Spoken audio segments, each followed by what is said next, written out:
we do, just to kind of move on, today is the anniversary, Jeffrey, in the NHL. Yes. For one, Joe Quenneville. Yes. Was fired after, what was her record, 6-6-3? Was it last year? It was 6-6-3 on the nose there, Mike. He was replaced by Jeremy Colleton.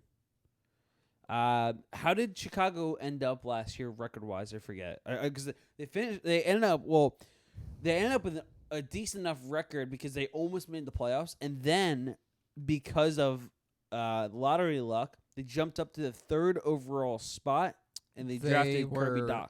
They were 6th in this Central. They went 36, 34, and 12. Yeah.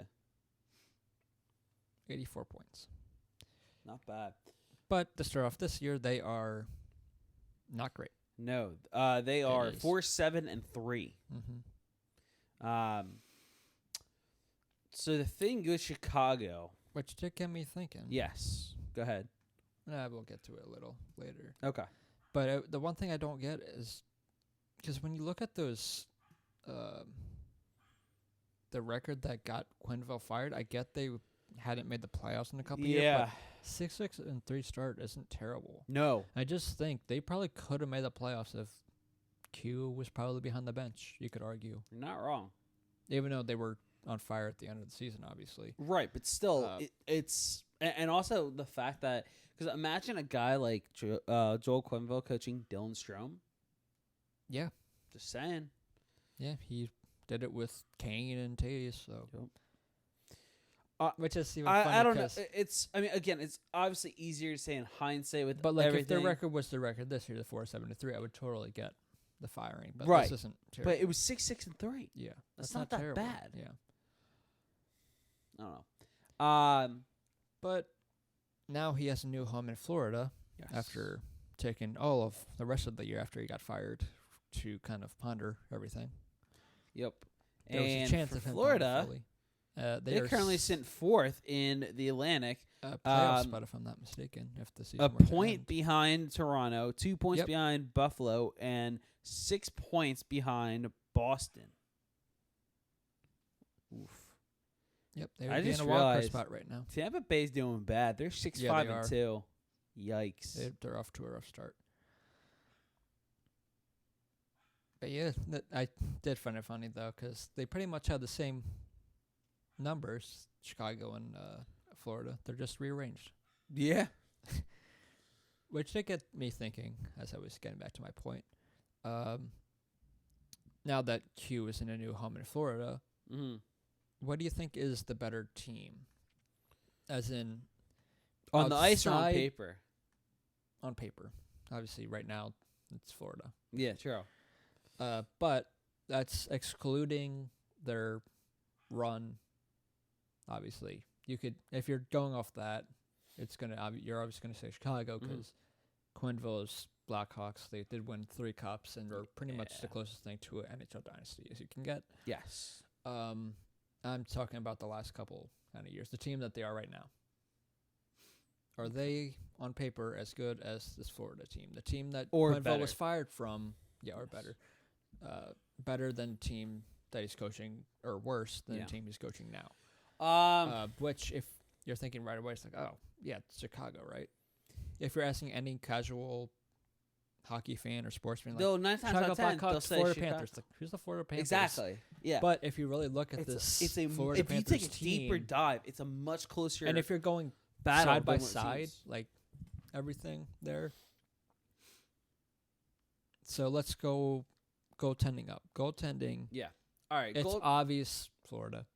Florida takes that one with Bob now. Not that it's tough. It's tough, but I still think it's a tandem right now in Chicago with Leonard and Crawford. I'll put it this way. So right away you say Bobrovsky in Florida, correct? I say. Okay. So why is that? I want to hear your thoughts. Then I'll jump into my thoughts for goaltending. The multiple Vezina winner and Sergei Bobrovsky, he is one of the better goaltenders in the league right now.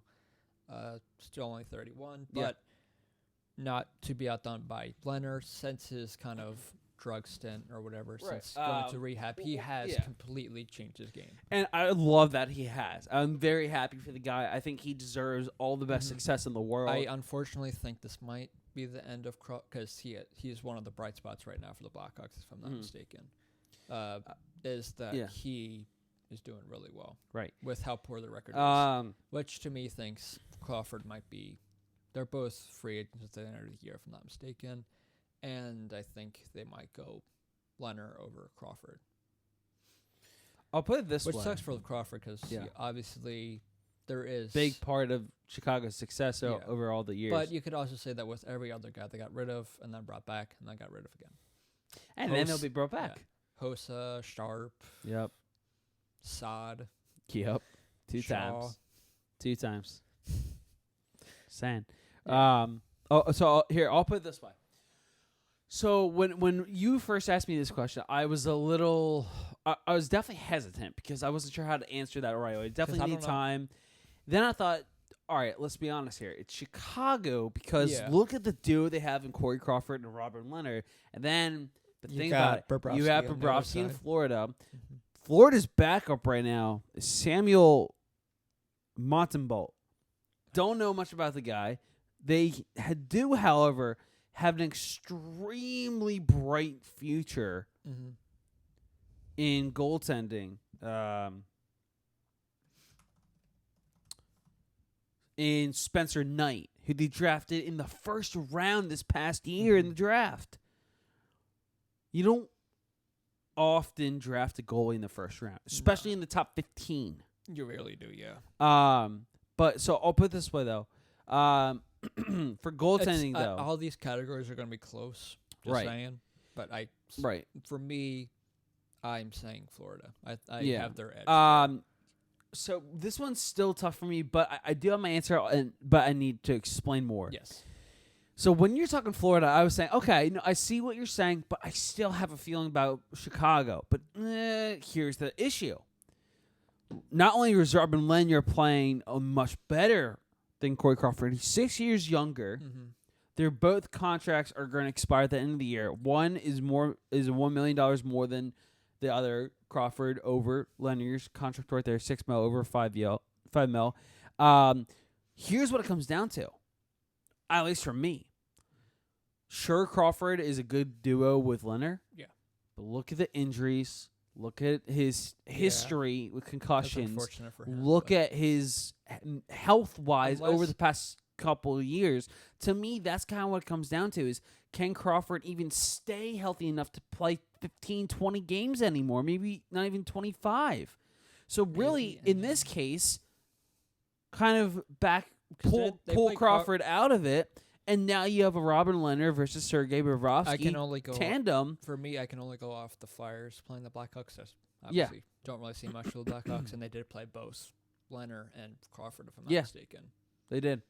And they both kind of handled them pretty easily, I feel. But I do think Crawford in that game was better than. I mean, Lehner was in that game was better than Crawford. I agree. In the first game of the season. No, absolutely. But I also will say this too. Yeah. I don't know if it's something like he loves being Chicago and would be okay with taking a little less, then maybe take a backup salary to be the backup. Yeah. Because then that's perfect. No, that I agree with. Similar to what I feel is with Brian Elliott. Yeah. No, absolutely, because he's not a starter caliber goalie, unfortunately, right now. No. Because of his injury issues exactly. and everything. He's kept them from it. He's gotten hurt way too often, way too much. If that's your tandem of Robin Lehner, that's a pretty solid tandem. But and for how strong we've talked about many times the Central is right now. Yeah. Or how tough it kind of is. You kind of need a tandem. Yeah. But that's why, that's what I'm saying. So right now, to answer your question, my answer is it's right now it's Florida. Yeah. Because you do have Bobrovsky. Mm-hmm. You have an upcoming Spencer Knight eventually. Mm-hmm. I know that's a couple years and everything whenever he'll get here, but right now Crawford and Lehner, if it's more so Leonard than Crawford, and that's the case, it's Leonard versus Bobrovsky. Who's going to win? 9 times out of 10, it's going to be Bobrovsky. Yeah. So you got to hand it to Florida here. So Florida has the goaltending category locked up for me. Mm-hmm. I know they do for you too. But as an actual duo, you could Yeah, throw, if you're looking at goaltending as a whole for a duo, you got to give it to Chicago. Yeah. But if you're looking for a starter, no doubt it's Bobrovsky with the Panthers. Which is why it's okay for them to throw a 23-year-old backup. Exactly. All right, defense. Again, for me, so let's look at the defense for Chicago first. You got Brent Seabrook, who's 34. Mm-hmm. Duncan Keith, 36. Calvin DeHaan, who's back from injury, 28. Ollie Mata, 25. Eric Gustafsson, 27. Slater Cuckoo, 25. And Adam Bachquist, who just got called up from juniors. He's 19. So excited for this kid. He just put up his first career NHL goal. Those are your defensemen for Chicago right now. Yeah. For Panthers in Florida, they have a very young still Aaron Ekblad, 23. Yeah, he's 23. Keith Yandel, 33. Anton Strawman, 33. Michael Matheson, 25. Mark Syke, 27. Mackenzie Weegar and Joshua Brown, 25. If you're talking right now, I think out of all the defensemen, I think the Panthers have the best, and Aaron Ekblad. Yes. No, that I agree with. Even though, obviously, Seabrook and Duncan Keith have been great for years. But they are kind of declining. Yes, they are. I think so. And Duncan Keith Keith's Yandel, age easily showed in that first game against Philly. Yeah. Easily. Connecting, burst many times. with speed many times right around him. Mm-hmm. Keith Yandel, I feel, found his game again once he went back to Florida. He went to Florida. He was one of those guys who went to the Rangers, and under that pressure, he wasn't able to do well. Again, it's that pressure in New York, playing on that huge stage at Madison Square Garden. Pretty similar. I'll say this: it's pretty similar. That's to what gets the people. When Yager went down to Florida, that was the best. Everyone is seeming to find, and that's why. And we'll get to forwards, but that's why I think Brian Boyle is going to play some of his best hockey in years. Yeah, because of it, he'll find his game again in Florida. As forward, a veteran, yeah, each of these guys are finding their game again, coaching these young stars who are still 25 and under. It's crazy how young they are in Florida. Still, the average age for defensemen is 27.3, goalies 27, and then 26.5 for forwards. For me, again, I'm going to have to go the defense to Florida. That's a toss-up, I feel, but I kind of am leaning more towards Florida at the moment. Right, and that's totally fair. Right now. Yes. Past excluding. Sorry, you can't include the past. No. Because obviously it was the Chicago with how dominant Seabrook and Keith were. That's not saying that the Blackhawks have a terrible defense now, because I think Calvin DeHaan is a good defenseman. Yes. They obviously have the young guy that you just brought up. Ollie Mata's okay. It's not the best. Right. Gustafsson, I like. He's a good defenseman. And Seabrook can't. I don't know.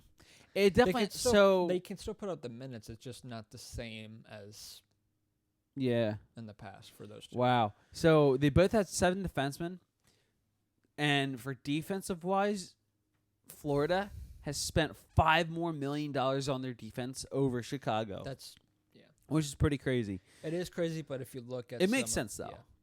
Yeah. But so here's the thing though. But I do like Aaron Ekblad. I like Matheson. I love Aaron Ekblad. I think he's great. I like Keith Yandel's game against Strawman. Yeah. I don't really know the Strawman. So here's for me personally, this is a tough one, and honestly, it's a shame that I don't know the other players as much. I don't know anything about Joshua Brown. I know the names of Mark Syke and Mackenzie Weegar. I barely know the name of Michael Matheson. I really only know the top 3 guys in Ekblad, Yandel, and Strawman. And I know every single player in Chicago. So for me, it's easier to say Chicago just because I know what each of them still brings to the table and which of them will bring to the table here on out. So we're differing on that one. Yes, we are. And it's unfortunate because I don't know those guys. Mm-hmm. If I understood their games and what they bring to the table, I could say Florida. We'll eventually figure out because the Flyers have to play them. Exactly. But, and that's the case. My opinion could definitely change further down the road. But right now, I got to go to Chicago. Seabrook and Keith are older and towards the ends of their careers. Keith more so than Seabrook, but still, they have Dahan, who has played some of his best hockey in recent history. Ole Mata, again, it's kind of hit or miss with him. Yeah. He's had some injury bugs here and there in Pittsburgh. I don't know how he's looked so far in Chicago. I know we played him twice, but he hasn't stuck out to me enough to really say, "Oh, wow!" Look at in those Mata. games, the Flyers kind of destroyed both times, so you can't really give the defense any credit. That's really. the thing. I will give a lot of credit to Eric Gustafsson. Yeah. He's a tremendous young defenseman. He's a contract year, $1.2 million. He's a UFA. Chicago needs to lock him up when they get a chance. Mm-hmm. They can't afford to let him go. He's a good young stud defenseman. Speaking of young defensemen, don't they have a couple of contracts? Hefty contract that they're going to have to give out? Well, let's take a look. Because isn't Strome also a free agent? So they have Drake Caggiula, $1.5 million RFA. They have Dylan Strome, RFA, and Dominic Kubalik, RFA as well. All cheap contracts. Slater Kuku, who they got in trade with Tampa Bay. That's a good pickup by the Chicago's GM in Stan Bowman. Mm-hmm. And then the biggest contracts you have to worry about is Crawford and Leonard. Yeah. Crawford $6 million, Leonard $5 million. But so not too bad. And they don't have that much cap space actually. $550,000. So they got a lot of choices. Florida, they have only 73. Yes, there you go. And last but not least, you have two really good defensemen in Slater Kuku, and Mike is having mic problems. Hey. Works. Woo. And so Slater Kuku, I keep wanting to say Coac because that's how it's spelled, but it's pronounced Kuku. Yeah. He's 25. Mm-hmm. He did a lot of good things in Tampa Bay. He did. My guess to Tampa Bay is they simply didn't have enough room for him. Look at all the talent they have on the blue line, which sucks because he's a good young player. It's also their contracts issues. And obviously. Then Adam Bachquist. Oh my gosh, this kid, he is phenomenal. Mm-hmm. He is. I have nothing but the best of words to say for this young kid. He's a future Norris Trophy winner. He's a fast guy. The fact that he's here now for Chicago, that's good. Yep. He's basically, I'll put it this way, he's Brent Seabrook's replacement. He's a right-handed defenseman, the only other one on this roster besides Seabrook. They're not the same, but no better defenseman to really learn from is those guys. Exactly. They've been there. They've done the tough minutes. They've done everything. Yep. They've won it all. They've lost it all. You name it. They've done everything you ever probably could in the history of the NHL. They've been benched. Exactly, and it happens. Mm-hmm. So what better time to call up a 19-year-old star future defenseman in Adam Bachquist right now to learn from, two of the best to ever play for Chicago in Brent Seabrook and Duncan Keith. So I really think this is the perfect time to have Bachquist on your team. It's a stellar idea. It's a great both teams are young. Chance for them. They are. Both these teams are going to be here for a while. Right now, again, for me, I go Chicago's defense because I don't know enough about Florida's defense. Right. Maybe in 2 months, I'll know a lot more. Right. But for right now, I'm going Chicago. Okay. So let's move on to, I think, the hardest one you can kind of decide against. Oh, this is. Forwards. So here's where it gets tricky. So Florida's forwards, 26.5 years old for the group. Mm-hmm. And for Chicago, 25.4 years old. Florida obviously has Huberdeau, let's look at the top players on each roster. So now, you name some. So Jonathan Huberdeau, Alexander Barkov, Mike Hoffman, you got Vincent Trocheck, Evgeny Dadonov, Brett Connolly, Frank Vetrano. You could argue Jace Harlock. Those 6 or 7 guys right there, those are the best of the best. And that fits nearly, that's literally half your, more than half your forwards right there. That's 6 or 7 out of your 9 forwards of your best players. Honestly, just imagine this team if they didn't get rid of Pedersen or some of the other guys, or if they kept Marchessault. Yeah. Well, they didn't realize what they had in him. They did not, no. And who's the first guy you mentioned again? Pedersen, right? Wasn't he there before he was traded to Pittsburgh? Oh, that guy. Yeah, I think he was. Yeah, because he was in. He was part of the. Yeah, because I was also thinking about it. They had Nick Bjugstad. Yes, they traded him to Pittsburgh. Mm-hmm. So. Yeah, last year was a down year for them, but I will say. So that's what they have. Will have. Finish your thought though. With what you're thinking. And I think, like you said, Brian Boyle will help the depth. Yeah, part of this team. Because again, Huberdeau's 26, Barkov 24, Hoffman, he's not that old. He's getting there, but he's only 29. But he was. I will say this. Yeah. Thanks to his time in Ottawa before it went to crap. Yeah. Ottawa. Yeah. They were close to a Stanley Cup. They were. They were a goal away to get to the finals. Deep playoff runs. He does. Hoffman. Brian Boyle knows a thing or two about playoff runs as well. He's yes, made to the Stanley Cup Finals 2 years. Yes, he has. Made Eastern Conference Finals a couple years. Mm-hmm. He'll help you on your PK. Noel Acciari, he was just on the Stanley Cup team for Boston last year before they lost in Game 7. I forgot about Brett Connolly won a cup. Yep. So there's a lot of players here for Florida who's veteran presence, and yet they're so young. They don't have a single guy on offense, excluding Brian Boyle, who's 31 or older. They have a couple guys who are 30, but again, excluding Brian Boyle, who's 34, on offense, they don't have a single guy for their forwards who's 31 or older. That's unreal. That's amazing.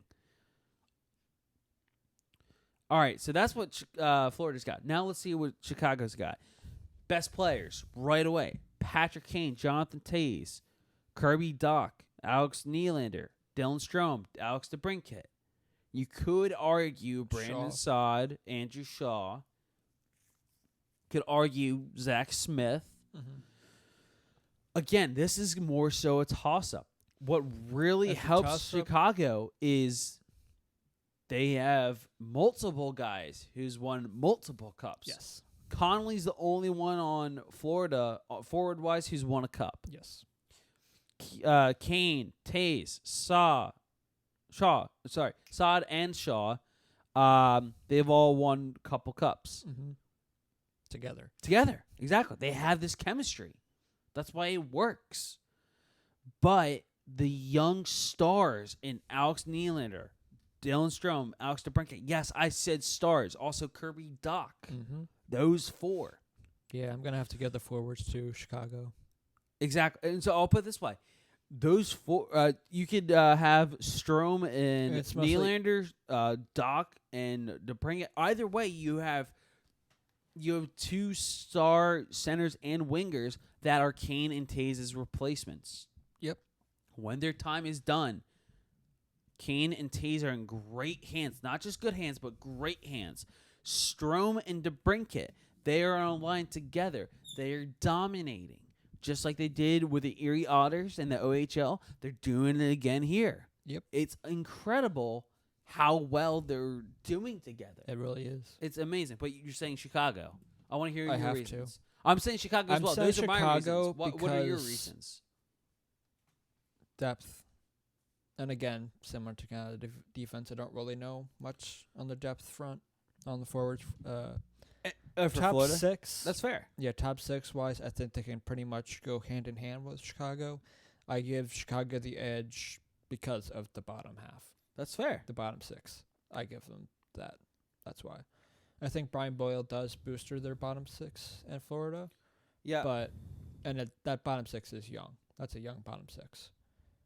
Not same with Chicago, but I think Chicago's bottom 6 has, at the moment, I think more potential to be really a top 6 rather than the bottom 6 that they are right now. Mm. But that's just my thinking. And obviously, if you're going coaches, you always have to go Quenneville. And the reason why I thought about this whole thing was Quenneville's team before versus Quenneville's team now. So I guess if you're going off of how we were doing this, I am saying Florida. 2 out of 3 ways, I'm saying Florida is better than Chicago. Very opposite, right? Yeah. You said Chicago twice and then Florida I said once. Chicago twice, yeah. Yep.